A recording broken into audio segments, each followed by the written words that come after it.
Jacques Vien, bonjour. Bonjour. Vous êtes directeur du département de psychopédagogie et d'andragogie à l'Université de Montréal. Exact. C'est cela. Un petit mot sur l'andragogie. Alors, l'andragogie, c'est en fait la pédagogie pour les adultes. Donc, les adultes ont un contexte de vie qui n'est pas le même que celui de l'enfant. Donc, il y a un tas de facteurs qui entrent en jeu. Et ce que l'andragogie fait, c'est de regarder justement quelles sont les particularités de l'adulte qui font qu'on doit adapter nos pratiques pédagogiques. Et bon, les deux se rassemblent de plus en plus, puisqu'on parle beaucoup d'avoir un enseignement de type actif où les apprenants sont impliqués. On en parle maintenant autant en pédagogie qu'en andragogie. Mais le contexte, bien souvent, c'est le contexte de vie de l'adulte, la famille, les obligations, le travail qui font qu'on s'investit différemment et qu'on aime aussi avoir des objectifs à court terme qu'on peut appliquer dans nos pratiques.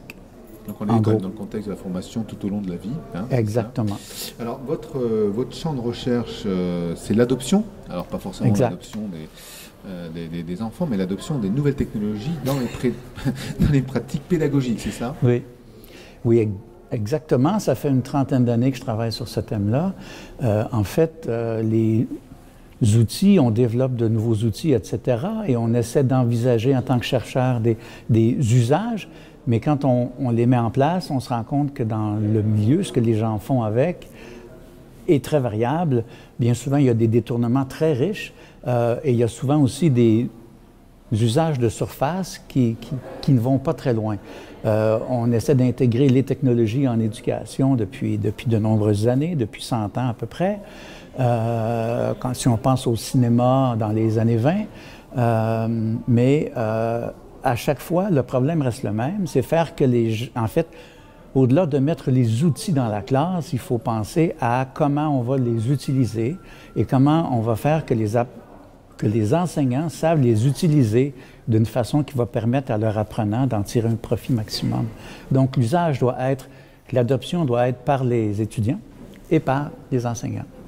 Alors, effectivement, l'adoption, c'est un fait. La mesure de l'intérêt de la nouvelle technologie, c'est aussi un gros problème, parce qu'au-delà de la banalité qui dit « Ah oui, effectivement, on voit que les enfants sont motivés, un peu plus motivés. » Bon, et encore.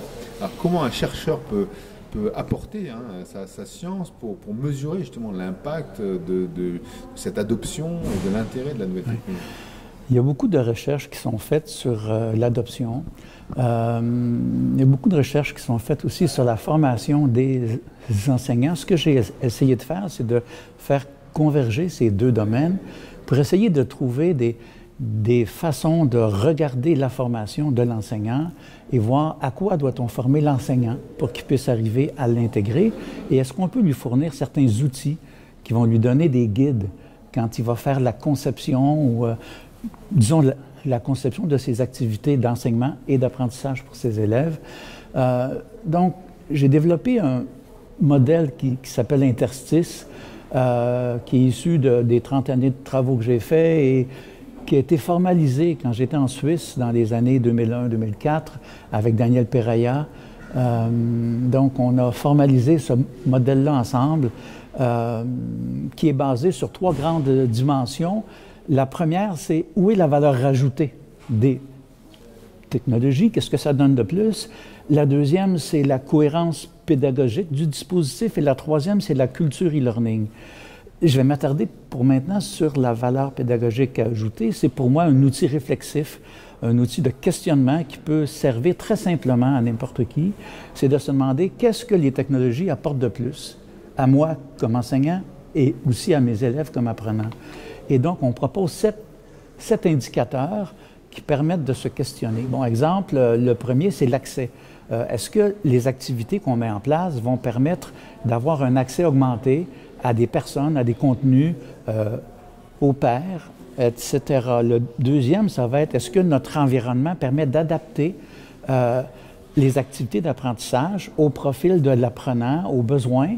Et aussi, on peut aller loin dans ce sens-là pour se rendre jusqu'à est-ce que l'apprenant sera capable lui-même d'adapter son environnement d'apprentissage, aller chercher les outils qui l'intéressent. Le troisième, c'est avoir une augmentation des échanges, du feedback. La conversation qui va se faire va être importante. Donc, c'est les 3 premiers items qu'on regarde, qui sont issus des pratiques habituelles d'intégration d'éthique, qui veulent être beaucoup plus transmissives, essayer de transmettre de l'information, d'encadrer. Les 4 autres sont beaucoup plus socio-constructivistes, dans une approche plus centrée sur l'apprenant. La première, c'est la coélaboration des connaissances, faire que les apprenants vont co-construire, vont interagir entre eux pour être capables de construire leurs connaissances dans des échanges. Donc, exemple, faire des forums, faire des discussions en ligne.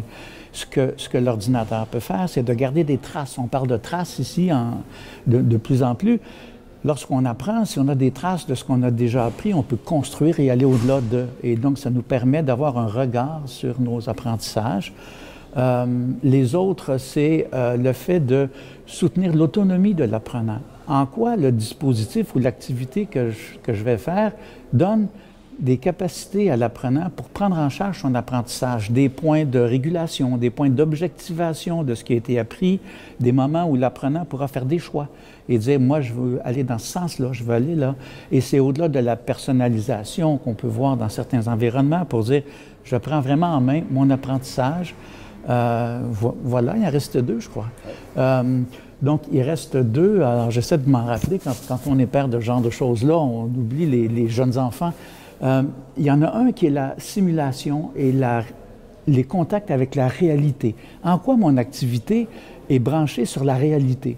Et donc, en quoi l'activité d'enseignement que je mets en place va être capable de fournir à l'apprenant un contexte réaliste qui s'approche de ce qui sera fait comme tâche réellement. On sait que dans le transfert des apprentissages faits en classe, ce qui n'est pas facile, c'est de transposer dans un autre contexte.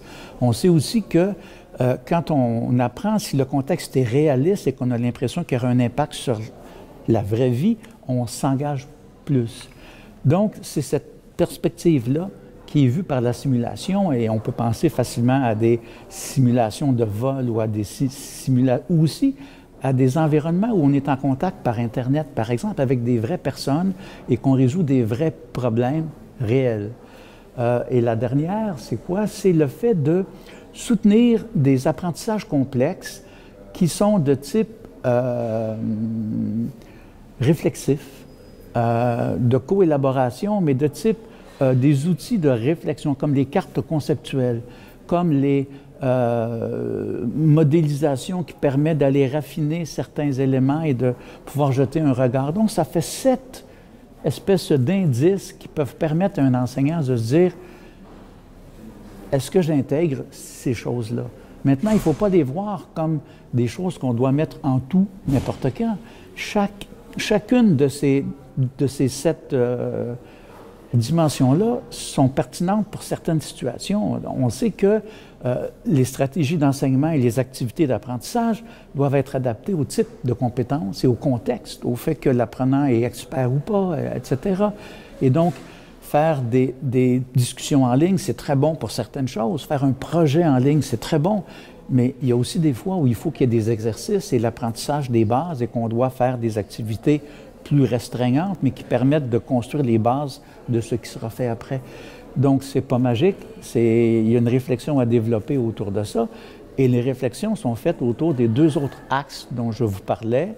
Je ne sais pas si on aura le temps de parler de ça ou pas, mais bon, je m'arrêterai là pour l'instant. Et puis, merci d'avoir offert l'occasion de vous parler de ça. C'est moi. On devait parler de plein de choses, mais en fait, le temps a été un peu débordé. Merci. Merci beaucoup.